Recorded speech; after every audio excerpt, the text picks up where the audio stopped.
it's still not working out. Like it makes sense that I don't need you in my space. Mm-hmm. And that's the space that I want to protect. I am so excited for everybody to catch up with you on After the Altar. So how are you feeling about it going into it? Are you anxious, excited, nervous, a little bit of everything in between? Yeah, thank you so much for having me. Honestly, for me, After the Altar is going to kind of be a very nostalgic, I think, feeling of the reunion with all of the castmates, all over again. So I'm excited to see what the final, episodes come out to be. And if anything, like, I just think it kind of wraps a little pretty bow on it for our season. And I'm just excited to finally get to share that piece with the rest of the world. Definitely. How are you feeling coming off of the reunion? And like, were you in a good place? And did you want to continue at that point your friendship with Bartise? Yeah, so I think reunion there was so much emotion coming from, in my perspective, from different angles. Like, I was so emotional about Raven's wedding. I was so emotional about what I finally got to see, that happened at Zenab's wedding. So there were so many things that I was processing feelings-wise. And then on top of that, I finally got a chance to talk to Bartise about what was in the final edit of, like, the interviews that he did, his off-camera or on the fly interviews. Mm-hmm. I was really excited to just kind of put that all together and just really see the feeling. So I think post reunion, I felt so good about everything that I got off my shoulders. It's one thing to live in the moment and have the experience of Love is Blind, but then to rewatch everything, I think reunion gave me a safe space to say everything that I needed to say to my ex-fiance. And it also gave me an opportunity to be there for my castmates that, were also there for me as well. So I felt really good coming after reunion. Yeah, I think some people might be surprised when they watch After the Altar that you did maintain a friendship with Bartise after that. And you saw each other multiple times. Why did you want to maintain a friendship with him? Yeah, that's a good question. So I did take some time off from after the altar, literally after the day of our wedding. Not that there's a pun there, but after the wedding, I took some time to just focus on my heartbreak and really find a way to process everything that happened. It's almost like being on a roller coaster the entire time that we were in a relationship, meaning it's just going fast, right? Weeks are passing by and families are getting involved, and then the wedding day happened. So when we stopped filming, I really took a lot of time to just heal, whether that was having, emotional breakdowns in my car or being out in the store and just feeling the feeling in that moment. So for me, it was after some time realizing that there was still something that I was missing, that I wanted clarity. I wanted to talk to Bartise. I wanted to feel some sense of forgiveness, and I didn't know where that was going to come from. So I reached out to him and I said, only if you're open to it, like I would like to meet up and I would like for us to talk. And he was all for it. He agreed that it was time. I'm sure several weeks had passed. I want to say about a month maybe had passed on our first meeting. And we just and what's so neat, I think, about that first time is that we didn't anticipate. It's funny because we just said drinks, like, hey, let's just meet for drinks. But it literally turned into like a 4-hour conversation at a restaurant of us just walking through our feelings. Like, I didn't know that he had that breakdown until that day that we met up. And he said, yeah, on wedding day, I was feeling these things. So I think for me, in order for me to process my heartbreak, it wasn't just a boyfriend that I had and we move on, right? It was someone that I truly fell in love with and I saw myself being married to. So it was part of my healing process to bring him back into my life and put him in a place that was safe for my emotions, safe for me to continue to process. And that's where I think we had both decided that moving forward, we could try a friendship as we're going through this process after we had our wedding day. Right. And, you say that, obviously nothing romantic happened between the two of you, but were you ever hopeful that maybe you could get back together? Do you feel like he ever led you on at all? And, where did you kind of stand with that? We made it very clear that we were romantically done. And I think that that's something that, like, there's like a blurry line there, right? Because it's like, so what does that mean? Like, we're friends, or we're trying to be friends. So yes, do we check in on each other? Sure. Like, hey, hope you have a good week. Like, I'll see you Friday because there's like a group event happening.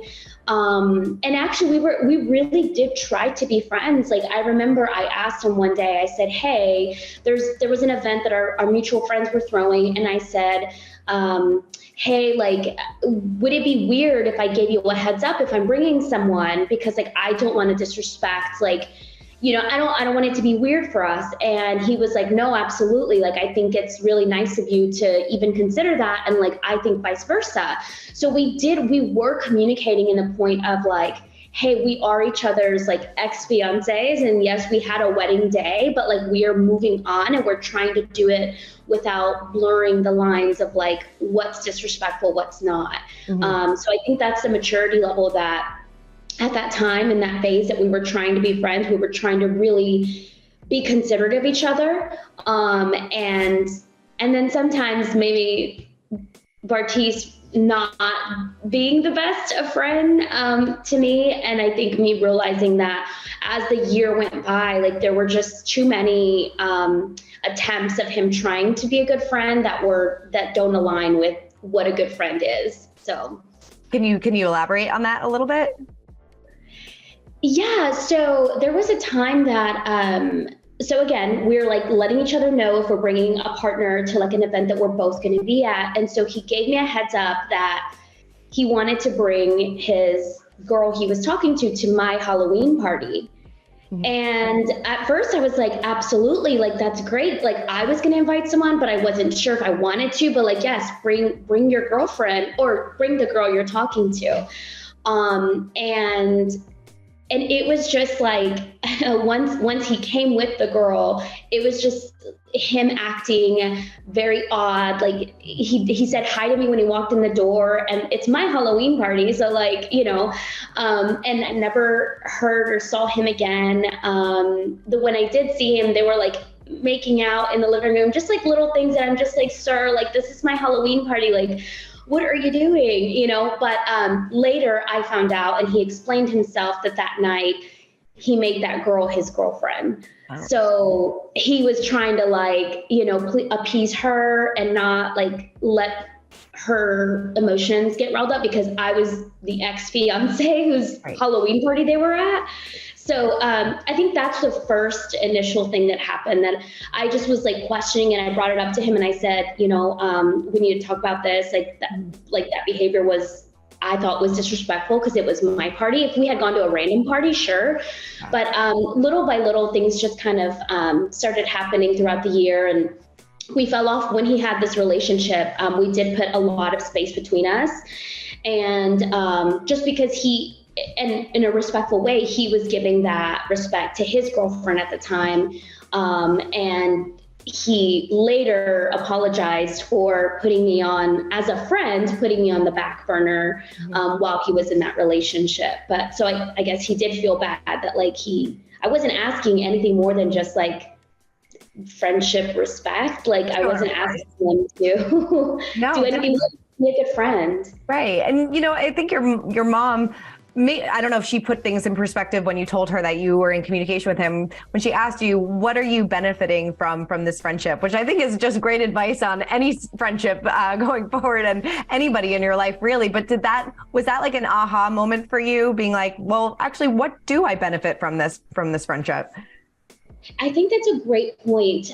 So part of my healing process has been being in therapy. And part of my therapy too has been asking myself, like, at what point is someone, romantic, platonic, family even, like, at what point are they benefiting me or keeping me stagnant or doing the opposite, like, right, negatively affecting me? And so when my mom said that, I had already for about 2 months had been talking with my therapist about where the boundaries have been crossed, as far as like me feeling like Bartise hadn't been a good friend to me and that he wasn't fulfilling the shoes of a friend. And being that I recognized that and I felt those feelings, it was my job to make sure to communicate that to him. And so I think really hearing my mom say that, if anything, it just validated where I was already emotionally, because I just knew that it was something I had struggled with for a year now. Like, okay, we didn't work out romantically, but we've tried to be friends, and like, it's still not working out. Like, it makes sense that I don't need you in my space. And that's the space that I want to protect. Yeah. Was it an empowering moment for you telling him, you know, this friendship door has to close? You know, for me, yes, because I think, like, especially in my 20s, I really was such a people pleaser, and it was always yes. It was always like, I will break my back for whoever like needs my help. And so much of this last 2 years, since really almost 2 years, I guess, since Love is Blind, is that I've truly tried to find out where my boundaries are, hold them strong. And that in itself is very empowering to me, because it's like, if I don't want it, it's not going to happen, right? Like, if I do want it, then I'm going to do my best to try to make it happen. Definitely. How do you feel about not having him in your life anymore? And did he ever try to reach out to you after the altar filmed? You know, Brennan actually was such a crucial part of me going through the process of figuring out if we played on a softball team together in the summer before we filmed After the Altar. And we were just catching up, and the whole team was there. And after our softball games, we go out and sometimes have drinks or have dinner. And Brennan was just kind of, you know, in his best like friend perspective and opinions, he was just giving me some advice. And so later I found out that Brennan had actually told Bartise, like, because Bartise told him that I no longer wanted to be friends, and Brennan did encourage him, like, look, if you loved her at any point of your relationship and you truly cherished her, let her go. Don't bother her. Let her go through this process of not being your friend if that's what needs to happen. And so, he took that advice, I guess, because I didn't hear from him after. And if anything, like, because you asked me, like, how did it feel not having it in my life? And I think, if anything, it just made more room for so much more peace and so much more happiness, whether that was time with myself, time with my family. Like, it just really opened up so much more space for what really mattered and what was actually going to benefit me as a person and make me a better human. That's great. I'm glad to hear that. But did you ever miss that friendship at all? I don't want to be shady, but like, no, like, it really didn't do anything for me. Like, looking back, I'm just like, I struggled with the heartbreak. And so then it's like, okay, after the heartbreak, like, we never hung out like one-on-one. It was always in group environments. There was one, actually, no, I take that back. We did hang out once. Like, it was, again, just catching up after some time. And that's when he apologized about the whole girlfriend thing.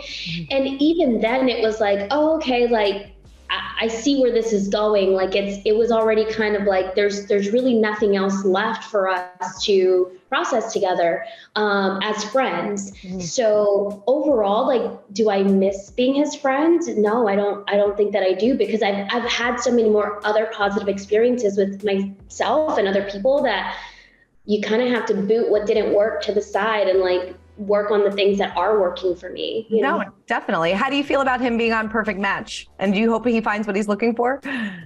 I think it's so great. I mean, definitely, like, obviously this is someone I loved, and it will always be someone, he's going to always be part of one of my love stories. But he, you know, I think, like, when I think about my life and when I think about his life very separately, like, I want him to succeed. I do want him to, you know, have amazing opportunities and experiences. So if that's going on another show and finding it that way, then I think that's great for him. And I'm sure he would say the same for, like, my career, my, you know, path in life. And so I do wish them the best. Definitely. And are you dating? Are you back on the dating scene? How's that going? I know you joined Chispa, I think there's the dating app and things like that. So how are things going? I am dating. I think one thing that, like, I took about 6 months to, like, not date and not go on any, like, nothing, like don't reply to anyone, like nothing. And I think when I got to the point where I really started slowing down at least tried to slow down in my career, I wanted to make dating more intentional. So I joined the Chispa app because it is based off of finding couples or finding singles and putting us together when we have similar cultural backgrounds. And I think for me, that is something so powerful that like, I love my culture to be like so much. Like, I think it's so strong. I think like it's just such a beautiful thing to be Mexican, in my opinion. So the fact that I can relate to someone, date someone who gets it and who understands why my mom might be as fierce as she is and might be as, intense as like my family can be, like, I just think that that's something so beautiful that if automatically the guy that I'm dating knows this, then it just makes dating a little bit more intentional and they kind of know what they're getting themselves into. Definitely. Right? Yeah. Did your relationship with your family change at all? And do you think guys may be intimidated about meeting your family going forward? If they are intimidated by that, then they need to step aside and I need to keep it moving, because my thing is like, my family is the most loving. Like, my mom is the most loving caretaker. She will take anyone under her wing and truly love them and embrace them. She will do whatever it takes to help other people. Like, my mom, that's how she's known in Temple, like our hometown. She is that person everyone goes to. So if anything, like, it's not an intimidation. If anything, it's like, oh my God, I want to be embraced by this woman. Like, I want to win over Nancy's mom because like, she's amazing. That's the mentality that I want people going into dating me, for them to get that. And my thing is like, if this whole experience, Love is Blind, truly brought me and my family closer together, like it got me and my dad to talk about conversations that like we never would have had before, about relationships, about, us as people, us as Latinos, like there's just so much that came from that. And I know, like, if I end up meeting someone very special on Chispa and I bring them home to mom and dad and they're Latino, I know they're going to be so happy. They're gonna be like, okay, like it's about time. So I'm excited to go through that journey with finding someone and then hopefully bringing them to my mom and dad. I love it. I wish you nothing but the best. Totally. We're going to catch up with all the other couples and singles from Love is Blind on After the Altar as well. And I know that a lot of people were pretty shocked that SK and Raven broke up. I mean, were you completely taken off guard by this breakup as well, and that SK was cheating on her? I was completely caught off guard. And I think where my perspective comes in is that it was a complete letdown because I think for me, again, like one of the most emotional reactions I had at reunion was processing Raven's wedding. And I told her this. I said, I bawled my eyes out and wept like a baby at your wedding. And so when I heard about what happened, like, where is the trash can? Like, we need to put someone in that trash. Like, it's just, what he did is just so saddening. And like, it's just not, he bamboozled all of us is, I think, what happened, because I had no idea. And I know that Raven also did not have any idea that had happened. Yeah, you feel so bad because I think everybody was rooting for them when we found out that they got back together, and especially, after they got engaged. So I hope she finds her forever love. I really do. And a lot of people were questioning Colleen and Matt not living together. What's your perspective on this? And did you question that at all?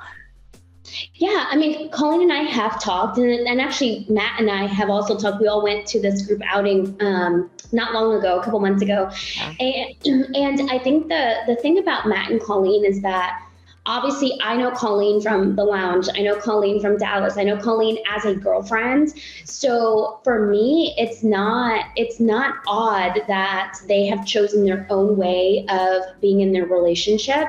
So I completely support where they're at and where their journey is taking them. And I just know that Matt loves Colleen so much. Like, he's truly like, that's my woman. That's my woman. Like, he is so infatuated with her. And I love that, because you see that when we're in a group of friends together, like, he makes sure that she's taken care of. Like, he truly loves Colleen. And I know that Colleen really loves him as well. So if it's something that works for their marriage, like, I think that they should keep doing what they're doing and not let, other stereotypical ways of being married. If it doesn't work for them, then like they should keep doing it their way. Definitely. Whatever works for them, works for them. I mean, what did you make of Cole and Zenab's conversation and after the altar? And what surprised me is that Cole actually thought that they were still going to date after their wedding day. I mean, what's your thought on that? Well, that's not true. Like he dated someone from our cast like soon after. So I just feel like he wanted to put on this front of like, sir, you had a year and a half to reach out and say something. And there were plenty of events that castmates were invited to. Either I was like my Halloween party. I didn't invite Cole, but it was just like, from those kinds of events that we would have like throughout the year. And like the fact that he even reached out to one of our old castmates, met up with them, like not long after the weddings, like it to me, it sounds very false that he was thinking they were going to be dating again, when he didn't reach out at all. Yeah. I think it was just for camera that he said that. Mm-hmm. It seems like she is in a much better place though. Oh, absolutely. I mean, the thing about where we're at now is that it's been so long. And I think the reliving the episodes, reliving the scenes has really been a way to just kind of reprocess so much of what has happened. So I just know that at the end of the day, like Zenab is one of the strongest women that I know. And everything she's been through in life, like this is like a scratch in, like this is nothing compared to like how strong she has become as a woman and how she continues to grow and be in therapy as well and be a girl's girl. And so my thing is, we're all trying to figure it out in life, whether that's our love life or, everything else. And so she's one of the most beautiful women inside and out that I know. For more news content and exclusive interviews, make sure to hit the sub, like, and bell button down below and visit usmagazine.com.